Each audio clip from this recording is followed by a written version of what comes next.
Hey everyone, this is LuckySevenDX. Welcome back to Let's Play Okamiden, for that matter. I don't know what I was going to say. I was going to say like Legend of Okami, but that doesn't make any sort of sense. Quickly let us say, before we continue on, because we beat Hana Valley last time, we got the girl's mirror, but it's broken, and that's unfortunate. So, well, actually it's a tree. I'll look at the tree first. I'm going to give you guys fair warning. The first half of this is not going to be the most exciting video. It's mostly set up for what's to come. It's going to be a lot of exploration, because we're going to basically have Shinshu Field open up soon enough. And a lot of just cleaning up the trees and stuff like that. It's really nothing too exciting, but it's just generally how it goes. And also we're going to wrap up the story of the little girl, obviously. So we're going to sort of wrap up the Kamiki village section and move on to the Shinshu Field section, which is going to be our next major part of the game. Anyway, so the mirror's back, but unfortunately it's broken. However, Kuni, you forgot something really important. That's the fact that you have a freaking magical wolf god that you're riding on top of. That can also have a little thing known as the rejuvenation brush technique. So, I think you guys can probably see what's coming here. In fact, you're going to know right now, because it's going to tell you how to do it right now. Now, contrary to what I thought before, I always thought you had to draw on the cracks, and then that's the way to do it. No, just draw a circle around the mirror. A really shitty circle. Wow, that was one of the worst circles I've ever drawn, ever, I'm pretty sure. Then again, I'm no artist. I wish I was. I wish I had any sort of artistic talent. That'd be nice, but I don't. So, what can you do? Anyway, the mirror's fixed. All is well. Kuni, how many things have we revived before? Why did you be like, hey, dog, fix this? It would've been really easy, but no, plot reasons, suspense, I don't know. It's kind of weird. However, if you guys have recognized this little girl, well, you should, because we actually met her before. This actually happens to be not a little girl, but Sakuya, the great tree spirit, pixie, nymph thing. No! Why did I just call her that? That makes no sense. But no, she's actually Sakuya. Pretty awesome. So, the mirror ended up being actually just being a whole test to see, A, if Kuni would be a worthy partner, and B, if Chibi had the power to fight the darkness, which we have proven that we are a very good team and that we can fight the darkness. So we have passed Sakuya's test. We've gotten her mirror back. I don't know how she managed to sneak the mirror over there somehow. I don't know. It's kind of a bit of an odd test or something like that. But that's basically how the plot works. I guess it's interesting. I forget the reasons why you have to go to Hana Valley in the first game, but I guess this is a very interesting reason to make people go to Hana Valley there. And it's nice that they have a boss there too. One of the problems they have with Okami is it took forever and a half to get to the first boss of the game. Like, it was probably a good 5 or 6 hours, probably a good 5 or 6 hours at least in the game before you actually get to the first boss, which is a little too long in my opinion. But anyway, Sakuya has been weakened though. Her power is fading, but luckily we have a new brush technique known as Bloom to save her. What if she said is there knowing that Bloom was there? So Sakuya, you're just selfish, you're just looking out for yourself. But we can bloom the Konohana tree and recover Sakuya, and in the process, we're going to have our second Great Divine Intervention. So here we go. Great Divine Intervention time. Kamiki Village shall now also be saved. So we're just saving the whole world these days, which is pretty nice. I don't know, not really much else to talk about. There is going to be, you can probably tell, I don't know if you can actually tell here. No, you can't really. Well, all those trees that are blossomed, they really shouldn't be because they're technically not blossomed yet. So we're going to have to. I love how the water sort of jumps in the Great Divine Intervention. But yeah, our goal is to just stick around Kamiki for a little bit. We're going to get all the trees. There's a couple other things we can do for praise as well. We're also going to return the Nameless Man's items in this video, which is also good. And we're going to just explore the next area. And then we'll get to the more, the plot stuff that we're going to need to take care of next video. So this one's just sort of it's kind of like a wrap-up video. It's kind of like a wrap-up and then setting up for the next area sort of thing, which is kind of cool. Anyways, so Sakuya is back because we revived her tree, so on and so forth. I think we will get praise from her eventually too. I think it might actually be enough to level up, so we can actually reach a new level, which is good. So she's going to tell us that she sent his demons over to the west in Ryoshima Coast, which is what we saw at the beginning of the game, is where the Ryoshima Coast is where all the demons came from to begin with, the monument thing, and those dark shadows, and that weird thing we saw after the boss last episode. A lot of mysteries out on Ryoshima Coast, so our goal now, Chibi and Kuni heading out west. I don't know why a kid? Why not send like an actual hero like Susanoo over there? I don't know why she's like, hey little kid, I know you're a little kid, but go save the world. I don't know. Seems a little silly when they have obviously better choices. Although I doubt Susanoo could ride on top of Chibi. That would be a bit awkward. Then again, I'm fairly sure at some point in this game, they do have adults riding on Chibi for a brief moment, so apparently he's a very strong dog. I don't know. Anyway, so our goal now is to make our way over to Ryoshima Coast, and from there, defeat the evil. So Kuni and Chibi, they do a little epic pose again. And, well, let's go ahead and start making our way over there. But first, like I said, we're going to get enough praise. I think this is going to be enough to level up, actually. It gives you a ton of praise. Is it enough? Yep. And this one is one of those rare cases I mentioned last time where when you level up, you manage to get both an ink pot and a solar unit. So now we're at 5 and 5. This is about the point where you're pretty comfortable with your health and your solar energy. There's not really too much to worry about in terms of that. And then even if you do still have items, which I never use. I don't know if I'm even ever going to use items. I think I'll probably use items at one point just to show off what they do. But just, that's it. I don't use any of the attack damage items. I don't use any of the healing items. Well, I occasionally use a healing item when I'm desperate. That's really the only time. And there are a few sections where you really are in a rush, and being able to just maintain your ink really quickly is kind of useful. But like I said, I'm going to quickly just wander around Kamiki Village, grab these trees. I know it's probably not going to be the most exciting thing in the world, because we're basically just farming trees. But it has to be done. Well, it doesn't have to be done, but yeah. It's kind of cool from the viewing platform. You can see the great Konohana tree, though. It's all bloomed, and it's just, I don't know. I do love the art style of this game. It's just so nice to look at. I just enjoy it. I just enjoy it a lot, this game. But I don't think we're going to be getting any new brush techniques for a while. I think last episode was actually the first episode that I haven't got a new brush technique in, which is kind of interesting. So we've sort of reached the point where we got a good chunk of brush techniques now. We have a lot of variety we can do. So the game's just going to sort of ease up on them a little bit, and they're going to get them a bit more sparingly now. There's about, I think, 6 or 7 more techniques left to learn. And we're gonna get them spread out across the first part of the game. Like I said, this game really is divided into 2 concrete parts.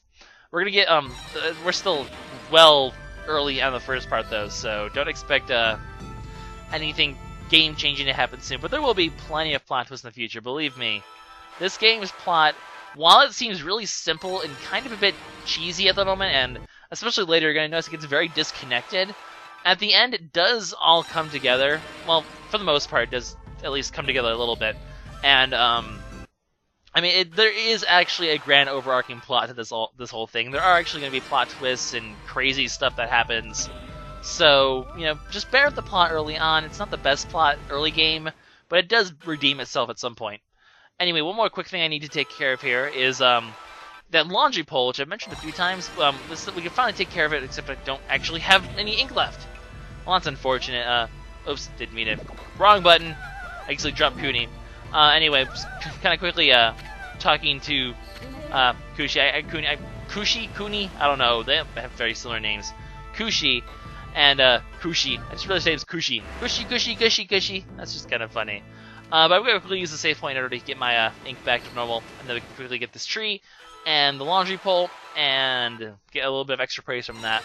The trees don't give that much. The laundry pole will give us a decent amount, so it's worth doing this one at least. Like I said, it will add up to additional levels over time, so it is worth doing for sure. So quickly draw a pole here. Just a straight line is all you need to do. And there's actually going to be one other thing we need to do to get praise from Mrs. Orange. Why oranges? Why oranges? Like, why? The guy wears an orange on his face. I mean, he's a cool badass. Unfortunately, he doesn't really get to show off in this game, unlike the other game where he did his little crazy blossoming dance, which is just the best thing ever. Like, if you haven't seen Okami, go look up Mr. Orange's dance on YouTube or something, because it is like the most hilariously awesome thing ever. And I freaking love Mr. Orange for it, but he doesn't really do anything special in this game. Anyway, we draw the sun quickly, and we get some praise for that, which is good. And I think that's really all we need to take care of in Kamiki Village. We won't really need to come back here for quite a while. As far as I know, we pretty much have everything. There's actually an interesting thing if you talk to Susanoo in here, so we'll quickly do that. Yeah, it's a very interesting, it's just kind of character development sort of thing where he actually references Ami and what he did with Ami and how much he's grown to enjoy Ami, and how no matter how much people forget about Faith, he won't forget about them. he is a role model. Susanoo, you are a pretty cool guy. Unfortunately, this is going to be the last we're going to see from him for quite a while. We will see him again, but those characters kind of take a backseat at this point. It's going to be mostly Chibi and Kuni from now on, for now at least. Anyway, there is a merchant here. Interesting stuff you can do with the merchant. Well, first of all, you can buy stuff from him. Mostly just cheap stuff like the Holy Bones and the Spirit Inks. And exorcism will hurt imps when you use it. It's one of those attack damage items. I'll show them off eventually. I'm sure I'll get some interest and so on and so forth. You can also sell antiques and other items to him if you want to, but considering I don't need to buy anything major yet, I'm going to keep the treasures for now, and I'll just sell them when I actually need the money. Which I don't right now. And then there's this guy called Jin. You'll find him in every shop. And what he'll do is he'll actually take you to Yakushi. He'll teleport you to Yakushi Village. However, you won't be able to leave Yakushi Village and go back to Shinshu Field. If you try to go back there, he'll just teleport you to whatever shop you left from. So there's no way to he's not a way to transport to Shinshu Field. He can only take you to Yakushi Village. And that's because, like I mentioned before, and what we're actually going to start to see next episode, I believe. There's this whole villager side quest. Oh, by the way, now that we have Bloom, we actually can go back to Yakushi Village. That's how you activate the plant and actually end up going back to Yakushi Village. So we actually have that now. But the reason they give you a teleport back there is because that is the center of one of the biggest side quests of the game. So you're going to need to go back and forth from there pretty often anyway.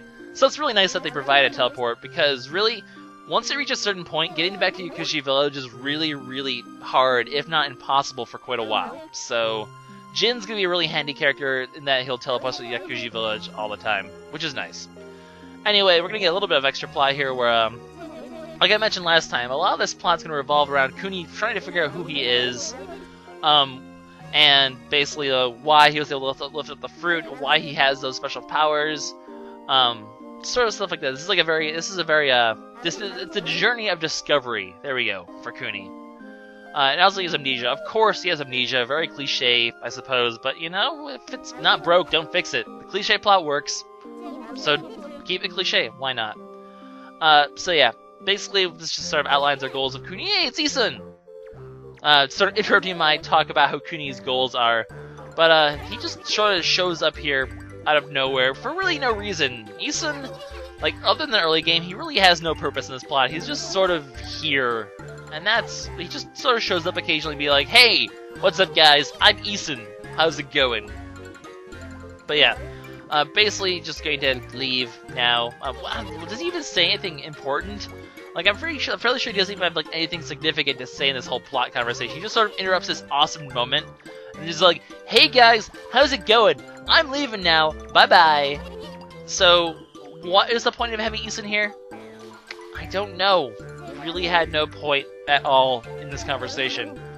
You just wasted a good minute of our time, Isun. You suck. But yeah, that's what he does.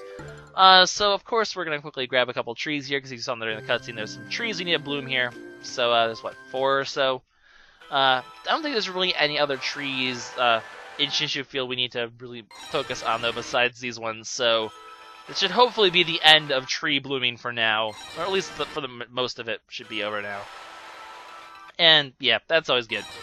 So, well, all we need to do now is there's still a curse zone here. So, time for another Guardian Sapling. That's right, today we get not 1, but 2 great Divine Interventions. It's a sale on Divine Interventions, 2 for the video of 1.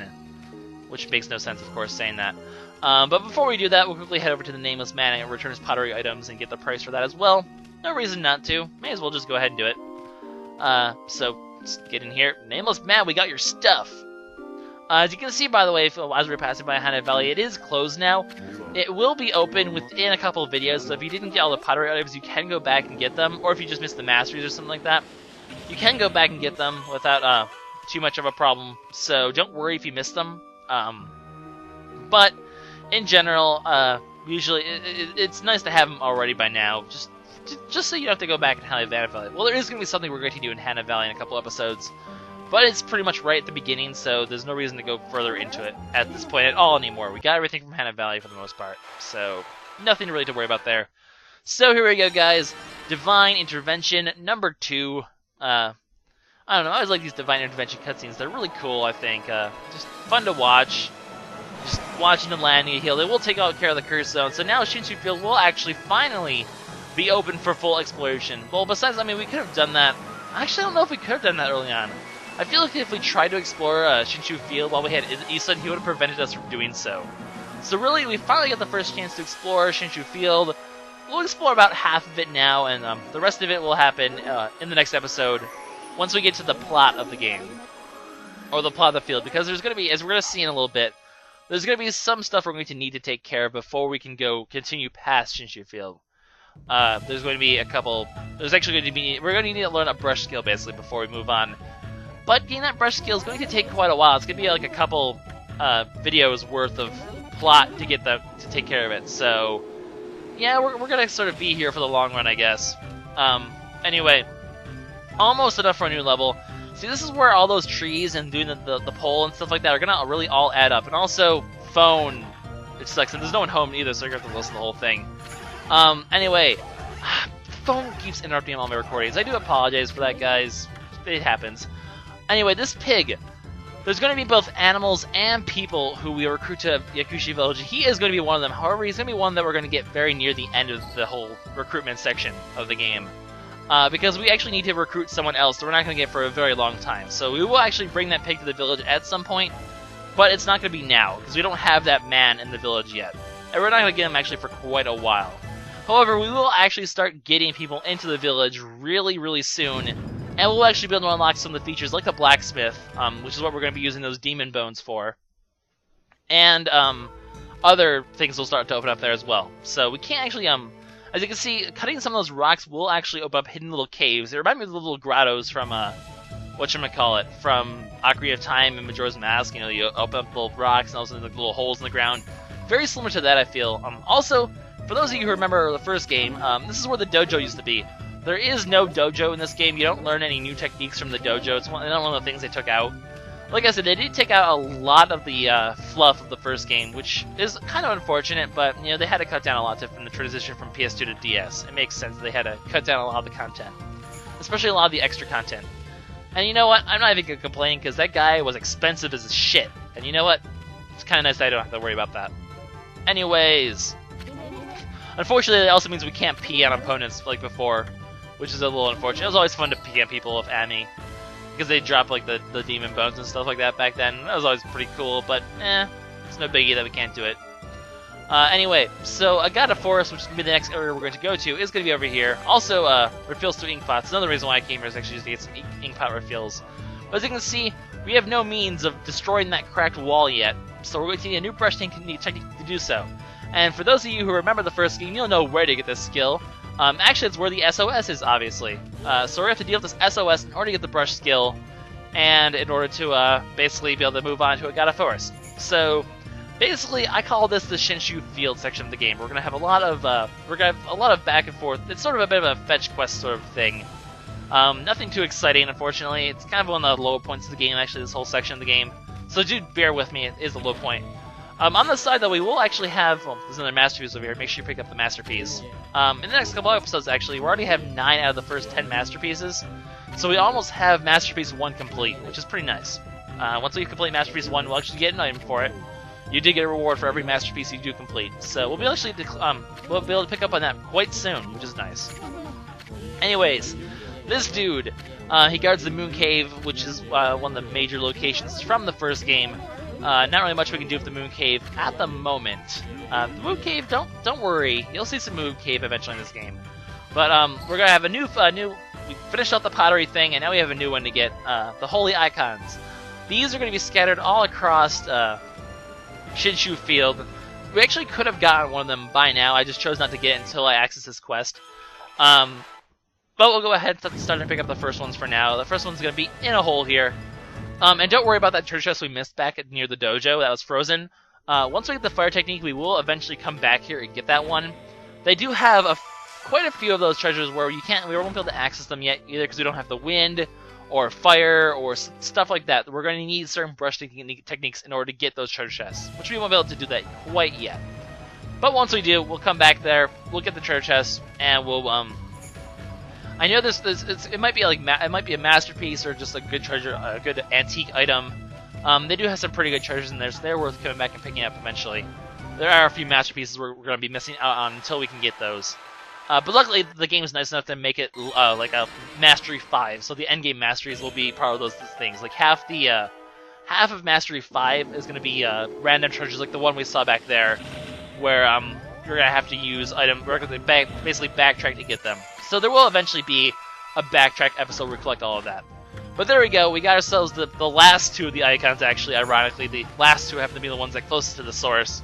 So there's one there near the curse zone, and make sure you get all the curse zones. They are worth, a little bit of extra praise, so they are worth getting in the end. But that's gonna be it for now, guys. So in the next episode, we're going to get a lot more of the holy icons. Unfortunately, we aren't going to be able to complete the holy icons. Is there anything over here? No, it doesn't look like it. I can't talk this episode. But we won't be able to get the rest of the holy icons because we're actually going to need the new brush technique to do so. But we'll get most of them, and we're going to continue off the plot now. So what is this SOS about? What are these smoke signals? How are we going to get this new brush technique? Well, we're going to find that out next time, guys. So this is LuckySevenDX signing out. I will see you guys later for more Okamiden, where we figure out the answer. Where we're going to basically explore the rest of Shinshu Field. So, bye, guys.